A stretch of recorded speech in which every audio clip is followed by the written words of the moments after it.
Now let us discuss few of the illustrative examples. The first question we have is W and X are optically active isomers of C5H9Cl. W on treatment with 1 mole of hydrogen is converted into an optically inactive compound Y, but X gives an optically active compound Z under the same conditions. Give structure of W, X, Y and Z. Now these are basically known as word problems. In these types of problems you will be given information about only one of the reactant or the product in the reaction. Now what happens actually, if the information is given about the product, then it is quite obvious, then we need to think about the backward reactions, and if the information is given about the reactant, then we need to think in the forward direction. Now in this question, what is given as, we have C5H9Cl.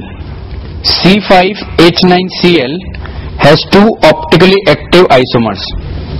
That means in this particular compound what we will have is two isomers of C5H9Cl which are optically active, which means there will be one carbon in this formula which will contain all the four different groups.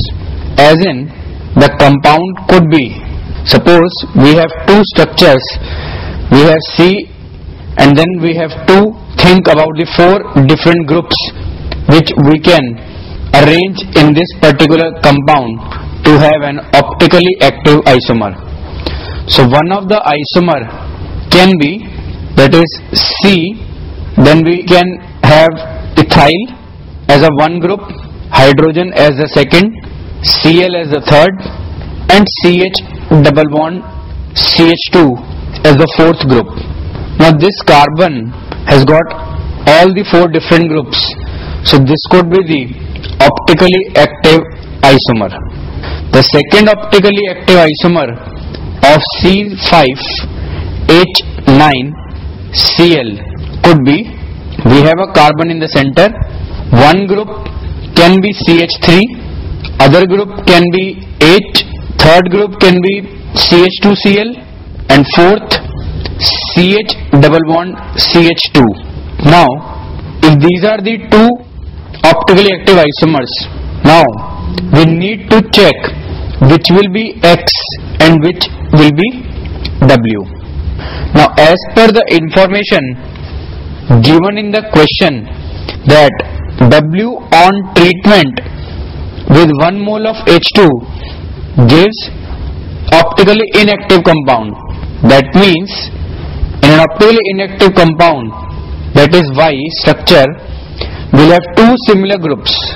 Now the role of 1 mole of H2 is that the structures we have assumed for W and X, in this we have assumed a pi bond, that is a alkene in the compound. So when 1 mole of H2 is added, then what will happen is that this pi bond will be reduced to alkane. Now suppose in W, if I add H2, then it will form C in the center, then Cl as a one group, H as a second, third group could be CH2 CH3. Now the fourth group in the W was CH double bond CH2. Now when H2 is added, so it will be reduced to CH2 CH3. So now this particular structure has got two ethyl groups which are same. That means this will become optically inactive. So as per the information given, that W on treatment with 1 mole of H2 is converted to optically inactive compound, that is Y.